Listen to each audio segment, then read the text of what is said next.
Hi friends, welcome to my channel.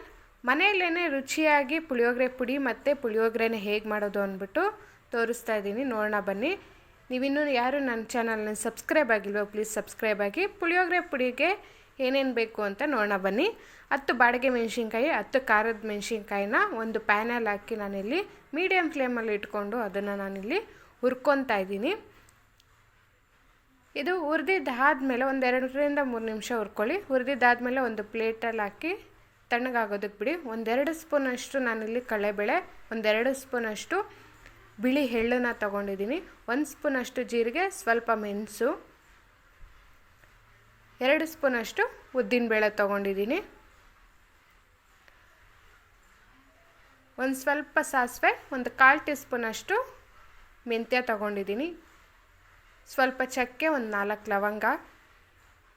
ಇಷ್ಟನ್ನು ಹಾಕಿ ಸಿಮ್ಮಲ್ಲಿ ಇಟ್ಕೊಂಡು ನೀವು ಇದನ್ನು ಸ್ವಲ್ಪ ಕಲರ್ ಚೇಂಜ್ ಆಗಬೇಕು, ಗೋಲ್ಡನ್ ಕಲರ್ ಬರುತ್ತೆ, ಅಲ್ಲಿವರೆಗೂ ನೀವು ಇದನ್ನು ಫ್ರೈ ಮಾಡ್ಕೋಬೇಕಾಗುತ್ತೆ. ನೀವು ಜಾಸ್ತಿ ಮಾಡ್ತಾಯಿದ್ದೀರಾ ಅಂದರೆ ಒಂದೊಂದನ್ನೇ ಸಪ್ರೇಟಾಗಿ ನೀವು ಹುರ್ಕೊಳ್ಳಿ, ಆವಾಗ ನೀಟಾಗಿರುತ್ತೆ.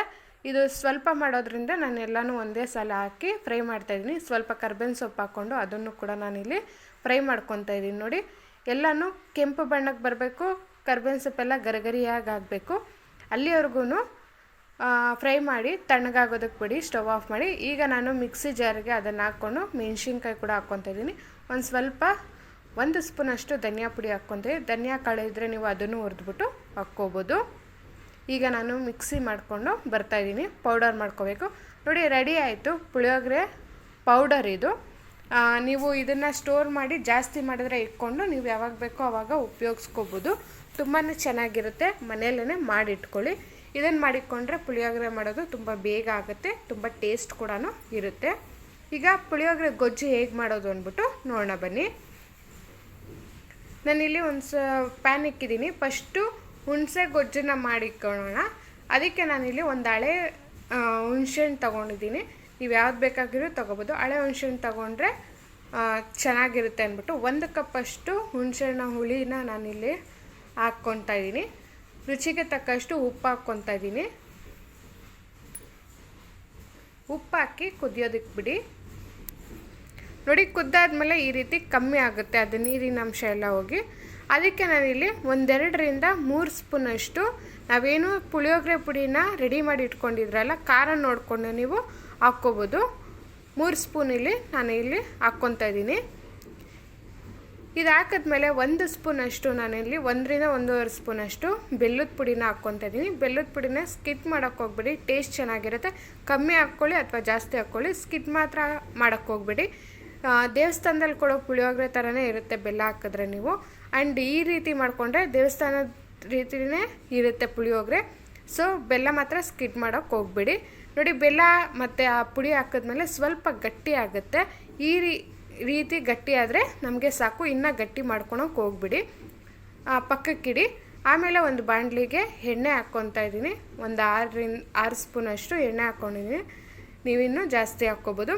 ಸ್ವಲ್ಪ ಸಾಸಿವೆ, ಕರ್ಬೇವಿನ ಸೊಪ್ಪು, ಕಡಲೆಬೀಜ ಹಾಕ್ಕೊಂಡು ಸಿಮ್ಮಲ್ಲಿ ಇಟ್ಕೊಂಡು ಇದನ್ನು ನೀವು ಫ್ರೈ ಮಾಡ್ಕೊಳ್ಳಿ. ಸಿಮ್ಮಲ್ಲಿ ಇಟ್ಕೊಂಡ್ರೆ ಅದು ಕ್ರಿಸ್ಪಿಯಾಗಿ ತುಂಬ ಹೊತ್ತು ಇರುತ್ತೆ. ಅದಾದಮೇಲೆ ಕಡಲೆಬೇಳೆ ಮತ್ತು ಉದ್ದಿನಬೇಳೆ ಹಾಕ್ಕೊತಾ ಇದ್ದೀನಿ. ಉದ್ದಿನಬೇಳೆನೂ ಹಾಕಿ ಕೆಂಪಗಾಗೋವರೆಗೂ ಹುರ್ಕೋಬೇಕು. ನೋಡಿ, ಇದು ಆಗಿದೆ. ಈಗ ನಾನಿಲ್ಲಿ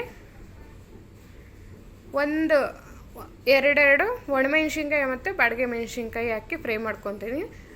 ಅನ್ನಕ್ಕೆ ಕಲಲ್ಲಿ ಸಿಕ್ಕಿದಾಗ ಆ ಫ್ಲೇವರು ತುಂಬ ಚೆನ್ನಾಗಿರುತ್ತೆ. ಈಗ ಎಣ್ಣೆಯಲ್ಲಿ ಹಾಕ್ಕೊಳೋದ್ರಿಂದ ಇದಕ್ಕೆ ನಾನಿಲ್ಲಿ ಒಂದು ಸ್ವಲ್ಪ ಒಣ ಕೊಬ್ಬರಿ ತುರಿನ ಹಾಕ್ಕೊತಾ ಇದ್ದೀನಿ. ಹಸಿ ಕೊಬ್ಬರಿ ಹಾಕ್ಕೊಳಕ್ಕೆ ಹೋಗ್ಬೇಡಿ, ಒಣ ಕೊಬ್ಬರಿನ ಹಾಕ್ಕೊಳ್ಳಿ, ತುಂಬ ಟೇಸ್ಟು ಚೆನ್ನಾಗಿರುತ್ತೆ. ಅದನ್ನು ಹಾಕಿ ಫ್ರೈ ಮಾಡ್ಕೊಳ್ಳಿ ಸ್ವಲ್ಪ.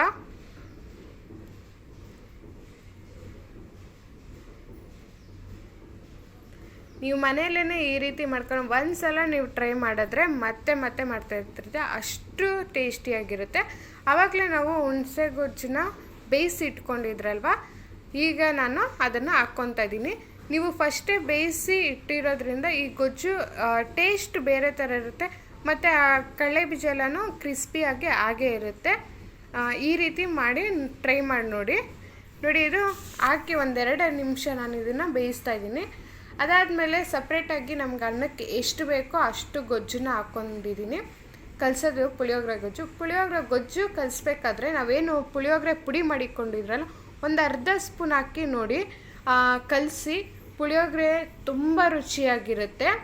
ರೆಡಿ ಆಯಿತು ಪುಳಿಯೋಗರೆ ಗೊಜ್ಜು ಮತ್ತು ಪುಳಿಯೋಗರೆ ಪುಡಿ ಕೂಡ ನಾನು ಹೇಗೆ ಮಾಡೋದು ಅಂದ್ಬಿಟ್ಟು ತೋರಿಸಿದ್ದೀನಿ. ಸ್ಕಿಪ್ ಮಾಡ್ದಿರೇ ವಿಡಿಯೋ ನೋಡಿ. ಈ ವಿಡಿಯೋ ನಿಮಗೆ ಇಷ್ಟ ಆಗೇ ಆಗುತ್ತೆ. ಸಿಂಪಲ್ಲಾಗಿ ಸುಲಭವಾಗಿ ರುಚಿಯಾಗಿ ಮನೆಯಲ್ಲೇ ಪುಳಿಯೋಗರೆನ ಮಾಡ್ಕೋಬೋದು. ತುಂಬ ಚೆನ್ನಾಗಿರುತ್ತೆ. ಒಂದ್ಸಲ ಮಾಡಿ ಟ್ರೈ ಮಾಡಿ ಕಮೆಂಟ್ ಮಾಡಿ. ಈ ವಿಡಿಯೋ ನಿಮಗೆ ಇಷ್ಟ ಆಗಿದ್ದರೆ ಲೈಕ್ ಮಾಡಿ, ಕಮೆಂಟ್ ಮಾಡಿ, ಶೇರ್ ಮಾಡಿ. ನೀವು ಇನ್ನೂ ನನ್ನ ಚಾನಲ್ಗೆ ಸಬ್ಸ್ಕ್ರೈಬ್ ಆಗಲಿಲ್ಲ ಪ್ಲೀಸ್